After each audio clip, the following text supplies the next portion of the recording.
Welcome to Radio Free Japan, coming to you from behind the Orange Curtain of Southern California. Your host, California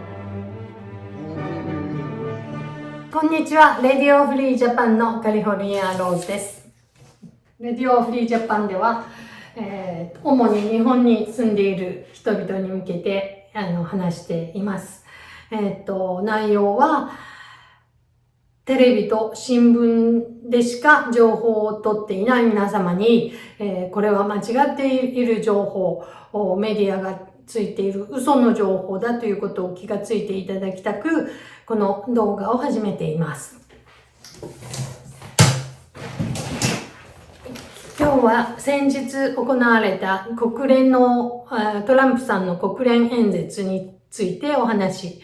します。最初からもうハプニングで、ちょっと笑っちゃったんですけれど、国連演説の時のハプニングですけど、まず、これは国連によるトランプさんへの嫌がらせ、なんか子供のいたずらみたいな、せこい、嫌がらせだと思いましたけれど、1個目はエレベーターに、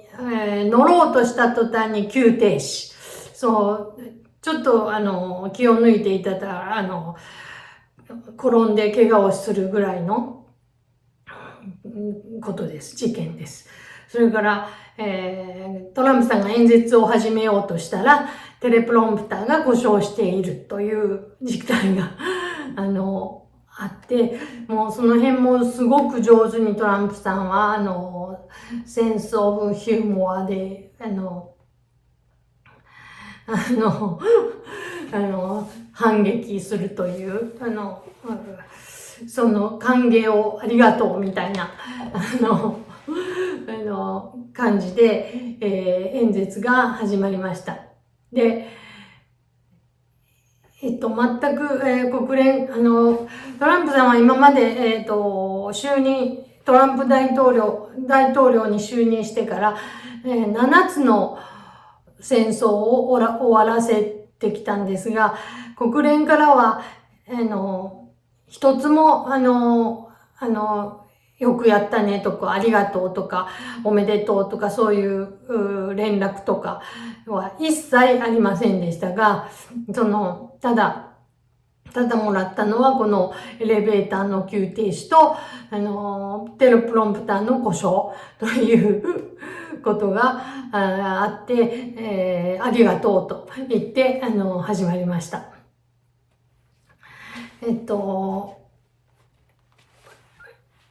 演説内容は、ヨーロッパの崩壊についてですが、ヨーロ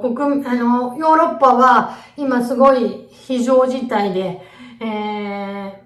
イギリスもフランスもドイツも、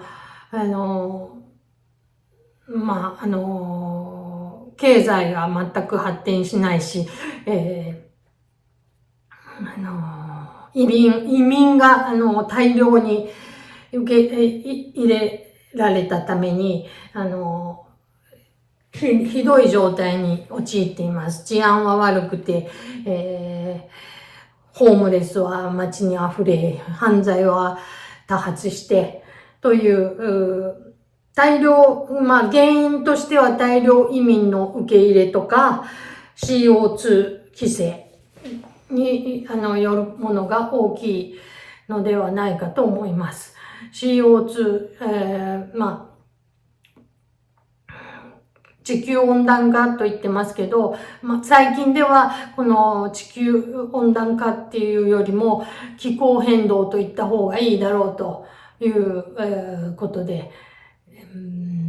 気候変動という言葉を使われ始めましたけれども、どっちにしても内容は一緒で CO2 を削減しなければ、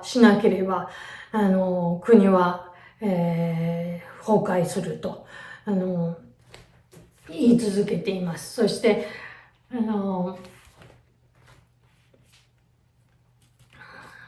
日本は、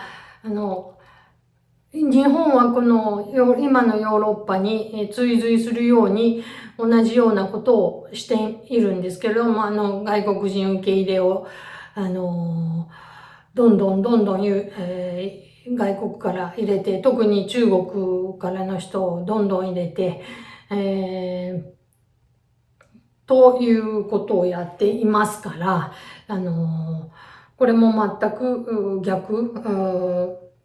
今のアメリカのトランプ政権とは全く逆のことを今やっているんですけれども、バイデン、特にバイデン政権下では、この移民流入によって30万人の子供がいなくなった。どこへ行ってしまったんでしょうか。30万人の子供が連れ去られたり、殺されたり、性虐待を受けたり、ということがあったということです。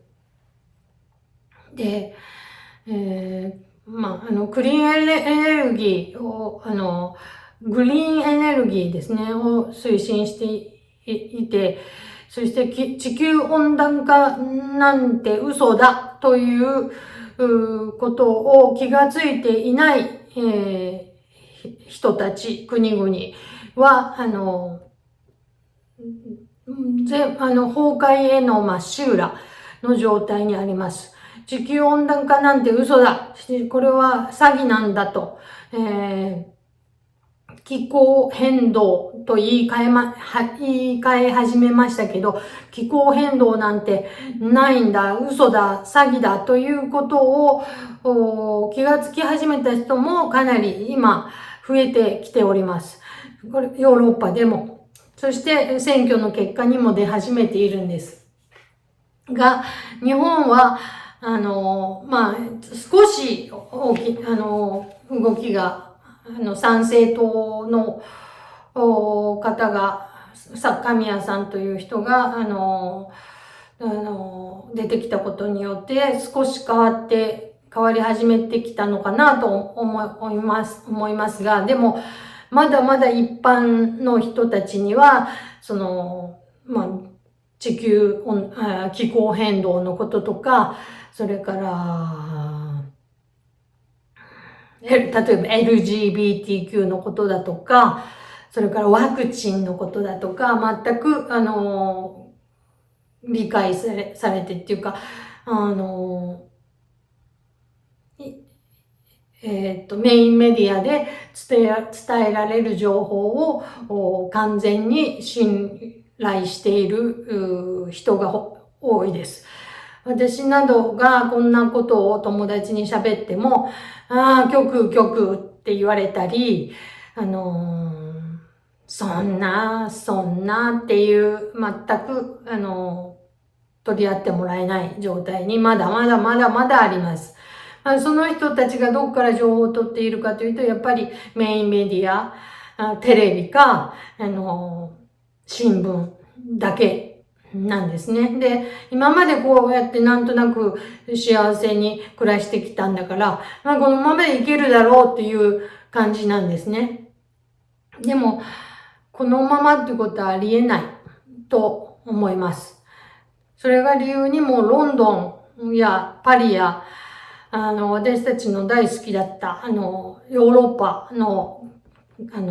各都市がもう昔のヨーロッパではないんです、今。もう危険だし、汚いし、人は連れ去られるし、レイプはされるわ。むちゃくちゃの状態で、それは移民を大量に流入させたからであります。日本は今それをやっているので、今度新しい、総裁が決まり首相になられたら、また大きな動きの一歩になってもらえるといいなと思っております。以上です。